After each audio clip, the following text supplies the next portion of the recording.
Just hours after the NFL draft, the Pittsburgh Steelers made one more free agency move after they rounded up their undrafted free agents in signing former Cowboys and Falcons safety Damontae Kazee.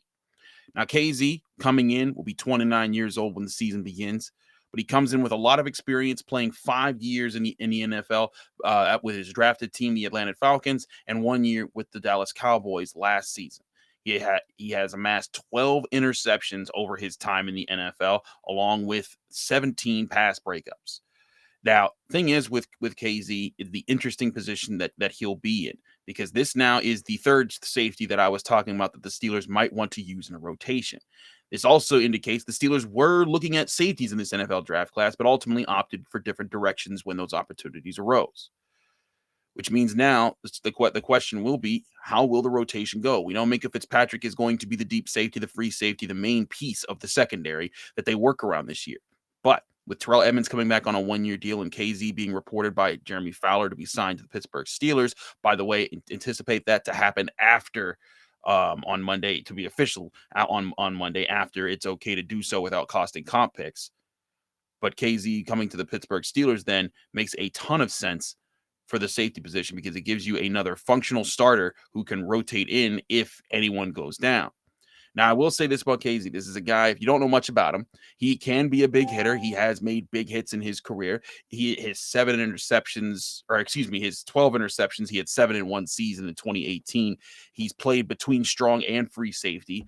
The things that I like the best about him are his eyes. He seems to process what's going on in front of him well. He reads quarterbacks. He makes plays in the ball, and he has good hands to reel in interceptions when he has the time.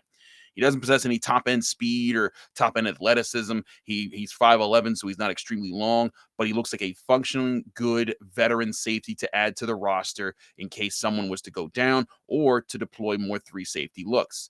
I don't think that this means that Terrell Edmunds is going anywhere or doing anything less. I think this just means that they're going to find another role for him, but it also might mean that Terrell Edmunds might play a little bit more closer to the line of scrimmage where he's at his best. KZ's more of a guy that you want, kind of playing in the intermediate zones, playing back a little bit, watching the quarterback, making a play on the football once it's coming downfield.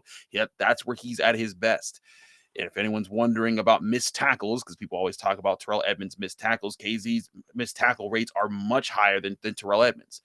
It was he missed 15% of his tackles, over 15% of his tackles in 2021, over 14% in 2020, 15% again in 2019, and over 16% in 2018. Whereas Terrell Edmunds, the last 2 years, 9.6% on missed tackles, 8.6% on 2020, 11.1 in 2019, and 10.7 in 2018.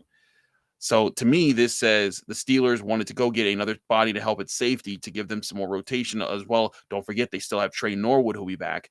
But this gives them a veteran body who's going to be used to things, can communicate, can probably be plugged and played, and allow them to have some more flexibility with those 3 safety looks I was talking about leading into the NFL draft, if they were able to get a guy like Lewis Seen or Jaquan Brister or Daxton Hill or Kyle Hamilton.